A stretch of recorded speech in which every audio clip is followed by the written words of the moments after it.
যার যতটুকু সামর্থ্য আছে তা নিয়ে বানভাসী মানুষের পাশে দাঁড়ানোর আহ্বান জানিয়েছেন রাষ্ট্রপতি মোহাম্মদ শাহাবুদ্দিন। সকালে হিন্দু সম্প্রদায়ের সাথে জন্মাষ্টমীর শুভেচ্ছা বিনিময়ের সময় এই আহ্বান জানান তিনি। বঙ্গভবনে জন্মাষ্টমীর শুভেচ্ছা বিনিময়ে অংশ নেন বিভিন্ন দূতাবাসের হাইকমিশনাররাও। রাষ্ট্রপতি সবার সাথে কুশল বিনিময় করেন। শুভেচ্ছা বক্তব্যে তিনি বলেন, বন্যায় 11টি জেলার মানুষ মানবেতর দিন পার করছে। সরকারের পাশাপাশি বন্যার্তদের পাশে দাঁড়াতে সাধ্য অনুযায়ী দেশবাসীর প্রতি আহ্বান জানান রাষ্ট্রপতি। বলেন, সাম্প্রদায়িক সম্প্রীতি বাংলাদেশের অনন্য বৈশিষ্ট্য। সংবিধানেও সব নাগরিকের সমান অধিকার নিশ্চিত করা আছে। দেশ এগিয়ে নিতে ভেদাভেদ ভুলে সবাইকে ঐক্যবদ্ধ হওয়ার আহ্বান জানিয়েছেন তিনি।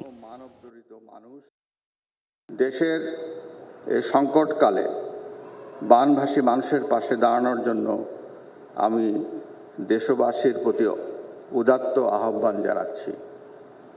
আমি আশা করি পরোপকারের মহান ব্রত নিয়ে যারা যতটুকু সামর্থ্য আছে তা দিয়েই অসহায় ও দুস্থ মানুষের পাশে দাঁড়ানোর জন্য দলমত নির্বিশেষে সবাই এগিয়ে আসবেন।